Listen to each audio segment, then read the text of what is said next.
হাজার মাইল দূরে থেকেও হৃদয়ের এক কোণে বাংলাদেশকে আগলে রেখেছেন প্রবাসীরা। প্রধানমন্ত্রীর মালয়েশিয়া সফর ঘিরে তাই তাদের চোখে মুখে নতুন আশার আলো। তাদের কাছে এই সফর শুধু সরকার প্রধানের আগমন নয়, বরং প্রিয় মাতৃভূমির স্পর্শ পাওয়ার এক আবেগঘন মুহূর্ত। খুলনার শরীফ জীবিকার সন্ধানে ৩ দশকেরও বেশি সময় আগে পাড়ি জমিয়েছিলেন মালয়েশিয়ায়। সময়ের সঙ্গে বদলেছে জীবন, বদলেছে ঠিকানা, কিন্তু বদলায়নি দেশের প্রতি টান। মালয়েশিয়াতে আমরা দীর্ঘদিন আছি, ব্যবসা করতেছি ভালোই। বিদেশি স্ত্রীকে সঙ্গে নিয়ে ধীরে ধীরে গড়ে তুলেছেন পিঠাঘর নামের একটি ব্যতিক্রমী খাবারের হোটেল, যেখানে প্রবাসের মাটিতেও ভেসে আসে বাংলার ঘ্রাণ। পরিবেশিত হয় দেশীয় স্বাদের নানা খাবার, যেন ছোট্ট এক বাংলাদেশ দাঁড়িয়ে আছে মালয়েশিয়ার বুকে।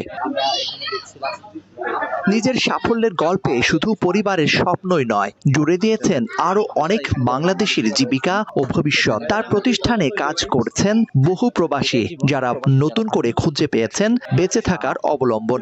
আমাদের এখানে প্রায় 17-18 জন আছে, সবাই বাংলাদেশি, দেশের লোকালও আছে। এই গল্প শুধু একজন মানুষের নয়, এটি হাজারো প্রবাসী বাংলাদেশির সংগ্রাম, ত্যাগ আর সাফল্যের প্রতিচ্ছবি। তবে দীর্ঘদিন ধরে কর্মসংস্থান, বৈধতা, শ্রম অধিকার ও নতুন সুযোগের প্রত্যাশা নিয়ে নানা চ্যালেঞ্জের মধ্যেও দিন কাটছে অনেকের। আমরা বাংলায় অনেক এখানে হয়রানি হইতেছি, অনেক সমস্যার ভিতরে আছি।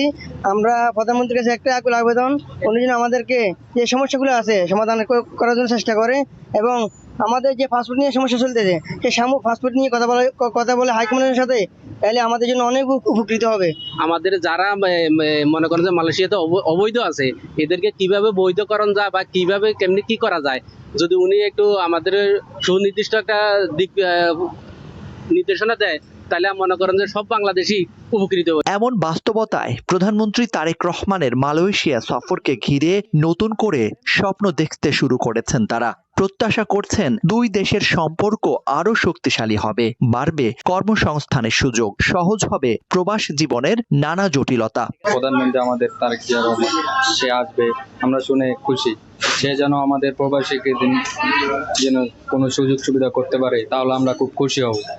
বাংলাদেশের প্রথম সফর একজন প্রধানমন্ত্রী, এতে আমরা অনেক উদ্দীপিত, যেটা আমরা ভাষা দিয়ে প্রকাশ করতে পারবো না আলটিমেটলি। প্রবাসের ব্যস্ত নগরীতে দাঁড়িয়ে তাই তারা অপেক্ষা করছেন শুধু একজন প্রধানমন্ত্রীর জন্য নয়, অপেক্ষা করছেন এমন কিছু সিদ্ধান্তের যা তাদের জীবনকে আরো নিরাপদ, মর্যাদাপূর্ণ ও সম্ভাবনাময় করে তুলবে। Zakaria Ahmed, star news, Malaysia.